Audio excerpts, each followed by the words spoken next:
Hi అండి. అందరికీ నమస్తే. ఈరోజు మనం స్నానం చేసిన తర్వాత ఇల్లాలు చేయకూడని పనులేమిటో తెలుసుకుందాం.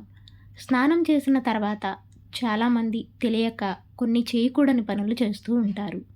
అవి ఇంటికి దరిద్రం తీసుకువస్తాయి. స్నానం చేసిన తర్వాత కొన్ని నియమాలను పాటించడం తప్పనిసరి.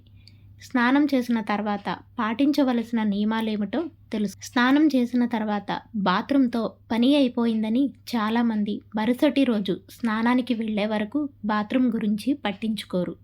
కానీ ఇలా చేయడం వాస్తు ప్రకారం దోషం అంటున్నారు నిపుణులు. స్నానం చేసిన తర్వాత బకెట్లో నీళ్లు వదలకూడదు. ఆ మిగిలిన నీటితో ఎవరైనా స్నానం చేస్తే అది ఆ వ్యక్తిపై తీవ్ర ప్రభావం చూపుతుంది. స్నానం చేసిన తర్వాత బకెట్ ఖాళీగా ఉంచకూడదు. బకెట్ ఎప్పుడు నీటితో నిండి ఉండేలా చూడాలి. ఒకవేళ నీరు నింపకుండా ఉంటే దాన్ని బోర్లించాలి. దీనివల్ల కొన్ని వాస్తు దోషాలు ఉండవు. తలస్నానం చేసిన వెంటనే జుట్టు తడిగా ఉంటే పెళ్ళైన స్త్రీలు కుంకుమ పెట్టుకోకూడదు.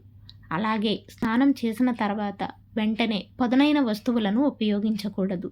స్నానానికి ముందే నెయిల్ కటర్ ఉపయోగించుకోవాలి. స్నానం చేసిన వెంటనే అగ్నిని తాకరాదు. మొదట ఏదైనా తిని ఆ తర్వాత వంటగదికి వెళ్ళాలి. స్నానం చేసిన వెంటనే మేకప్ వేసుకోకూడదు. జుట్టు తడిగా ఉంటే మేకప్ అస్సలు వేసుకోకూడదు. స్నానం చేసిన తర్వాత తడి బట్టలు అసలు బాత్రూంలో విడిచిపెట్టకూడదు. ఇలా చేస్తే సూర్యుని ప్రభావం వల్ల ఇంట్లో వ్యక్తులు బలహీనపడతారు. ఫలితంగా ఆర్థిక నష్టాన్ని ఎదుర్కోవలసి వస్తుంది. ఇంట్లో డబ్బుకు కూడా కొరత ఏర్పడుతుంది. ధన నష్టం కూడా జరుగుతుంది.